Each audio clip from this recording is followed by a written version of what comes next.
एक दिन भोजन पाते पाते भीष्मक जी महाराज ने कहा, हमारे मन की एक इच्छा है। कहा क्या? अब हमें अपनी बेटी के लिए कोई लड़का देखना चाहिए। पांचों बेटाओं ने कहा, ठीक कह रहे हैं पिताजी, बात तो बिल्कुल सही है, पर आप बड़े हैं, अब आप ही बताएं, आपकी नजर में कोई लड़का हो तो। भीष्मक जी महाराज ने कहा, मेरी नजर में एक लड़का है। कौन? वो द्वारिका का राजा, द्वारिकाधीश।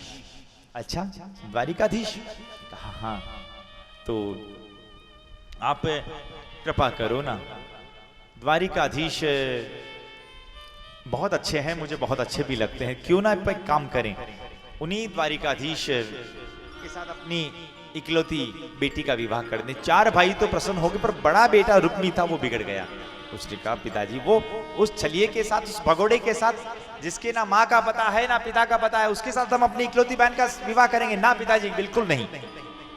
जब ऐसा कहा, भीष्मक जी महाराज ने कहा, देखो ज्यादा व्याख्या तो करो मत, अगर तुम चाहते हो ना तो तुम ही लोग रिश्ता ढूंढ कर ले आओ। अब रिश्ता ढूंढने के लिए रुक्मी गया और अगले ही दिन आया और कहा, पिताजी मैंने रिश्ता तय कर दिया है। किसके साथ? कि जैद नरेश दमघोष पुत्र शिशुपाल के साथ। और जो ही कहा, जैद नरेश दमघोष पुत्र शिशुपाल के साथ रिश्ता तय कर दिया है। बारात परसों ही आ रही है। अब ये खबर जब रुक्मणी के कान में पड़ी, रुक्मणी अपनी भाभी के पास जाकर रोने लगी और भाभी को कहने लगी, भाभी भाभी सच्ची बताऊं, मैंने बचपन से कन्हैया की लीलाओं को संतों के मुख से सुना है। सुन सुन कर मैं तो बिल्कुल सुन सुनकर ये कान तृप्त हो गया और मैं उनको अपना पति मान बैठी हूं, पर मेरे भैया ने विवाह दूसरे के साथ कर दिया है। देखो, अगर मेरा विवाह किसी दूसरे के साथ होता है तो मैं कुंवारी मर जाऊंगी। और जब बोला कि मैं कुंवारी मर जाऊंगी तो भाभी ने कहा, एक काम करना, जब तक द्वारिकाधीश को तुम बताओगी नहीं तब तक कैसे पता चलेगा। तब कहा, आज द्वारिकाधीश को तुम पत्र लिखो। अब रुक्मणी पत्र लिख रही है, और पत्र में क्या लिख रही है? हे प्रभु, मैं किस नाम से भगवान को संबोधित करूं? आज रुक्मणी मने मन सोच रही, क्या नाम लिखूं। आज रुक्मणी कह रही है, सांवरिया थारा नाम हजार, कैया लिखूं कंकु पत्री। ओ सांवरिया थारा रे नाम हजार, कैया लिखूं कुमकुम पत्री। गिरधारी थारा नाम हजार, कैया लिखूं कुमकुम पत्री। अब भगवान को दो नाम से संबोधित किया है, अच्युत, हे भुवन सुंदर।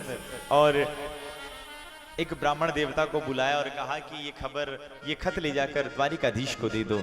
देखो यहाँ इसका एक आध्यात्मिक अर्थ है। रुक्मणी जीव है और भगवान कृष्ण परमात्मा है और ब्राह्मण गुरु है। जीव अगर अपना संबंध परमात्मा के साथ बनाना चाहता है तो मध्यस्थता में गुरु का होना भी आवश्यक है।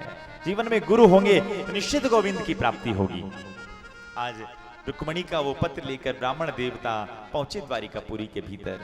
और द्वारिकापुरी के भीतर पहुंचे सज्जनों, उस समय द्वारिकाधीश को कहा, मैं विदर्भ देश से आया हूं और रुक्मणी का एक पत्र लेकर आपके पास संदेश लेकर आए। भगवान ने कहा कि अच्छा एक काम करो, शुरू करो। कहा कि नहीं, ये आपका प्राइवेट लेटर है, ये मैं आपको कैसे, मैं इतने लोगों में कैसे पढ़ सकता हूं?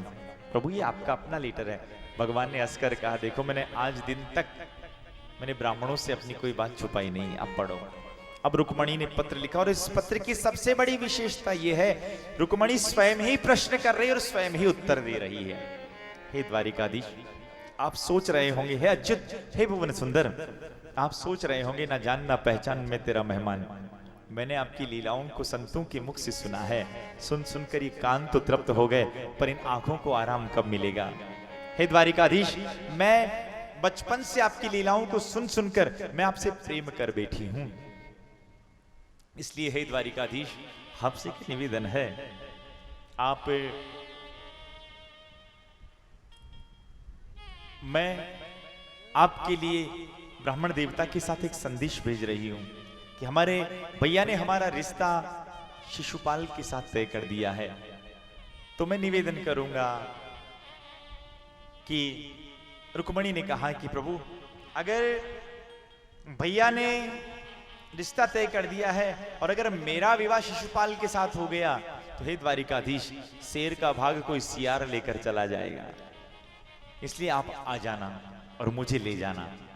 तब उसी समय रुक्मणी ने वापस कहा, अब आप सोच रहे होंगे कि मैं कहाँ आऊं, तो मैं आपको बता दूं, मैं अपनी कुल परंपरा के आधार पर मैं अपनी सखियों के साथ माता कात्यायनी का पूजन करने के लिए जाऊंगी, वहां पधार जाना।